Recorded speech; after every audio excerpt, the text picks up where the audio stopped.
Update, my 3 friends tried to substance a girl, so I let the whole town know. First, I started recording them whenever we were alone together. I wanted to get everything they said about the party and the girl they were planning on victimizing on tape. I knew I needed some kind of proof, or it would just be my word against theirs. And after a few days, I had gotten more than enough. But I wasn't done. So the next thing I did was track down the girl, take her aside, and tell her everything. She was pissed, and scared, but I begged her not to go to the police or tell anyone. I know now that was stupid as well, but for some reason, she listened to me. I had a plan. A crazy stupid plan to teach them all a lesson. So I told her to tell F1 that she was going to meet him at the party, but to just stay home so she could stay safe. Later that day F1 started bragging about how the girl had accepted his invitation and everything was going according to plan. And I sat there, phone half out my pocket, recording the whole damn thing. So the night of the party finally rolls around, and I sneak out because, I was grounded.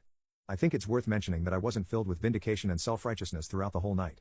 I was second-guessing myself, I had doubts, but in some strange way, I felt betrayed. These 3 boys had been my brothers since before I could even throw a punch, and I felt betrayed that they had gone down this road. What effed me in the head even more was the possibility that I might have been just like them if my parents hadn't sent me away. It was a strange moment of realization to come to in the middle of a crowded frat house surrounded by intoxicated idiots, but you take what life throws at you. So the night goes on and F1 is getting steadily more frustrated that the girl he invited hadn't shown up. I'd made sure to keep him in my sights for the whole night, not wanting him to decide that any old girl would do if he couldn't take the one he wanted. I kept an eye on all of them, watching as they drank and drank while I stayed as level-headed as possible with some water in a beer can.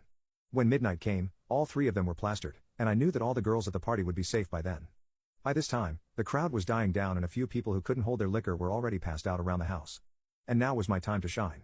While all 3 of them were occupied with a drinking game, I hunted in F1's bag and found the bag of little pink pills. Here's where I did something I'm not particularly proud of, but I'll tell you anyway. I slipped 1 pill into 3 beers each and handed them to my friends and then waited. It didn't take long before all 3 were passed out on the floor, along with quite a few other party guests. I then took out a black permanent marker pen from my bag and wrote or pissed on all 3 of their foreheads, took pictures and immediately uploaded them to our school's Facebook page, so everyone who attended our school would see.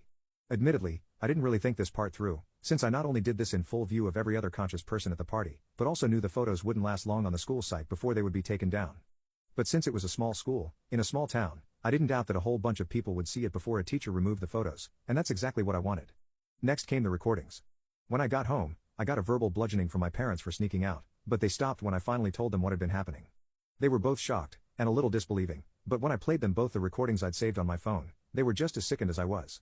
I was silent in the car as my dad drove me to the police station, receiving a lecture about how I should have just come to him in the first place, and what I'd done at the party wasn't necessary.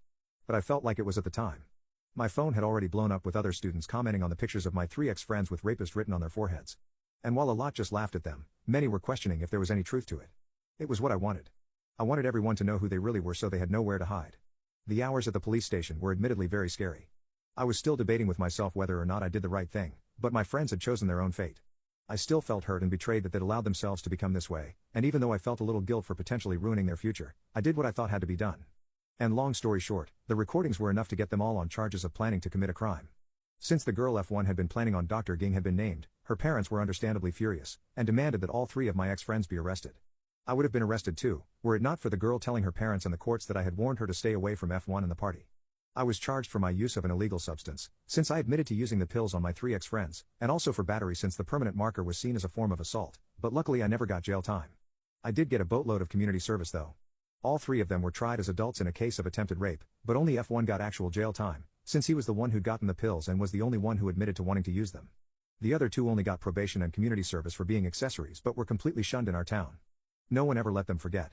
I was prepared for the backlash, ready to be jumped by them or something, but strangely enough, I think seeing F1 go to jail for what he did knocked some sense into the 2 of them, and they wised up enough to actually get into college without football scholarships, since they were both kicked off the team. They never came anywhere near me again, which surprised me, but I no longer cared. In my mind, my friends were dead to me long before all of this went down, and by the time I moved away to college, it was all behind me.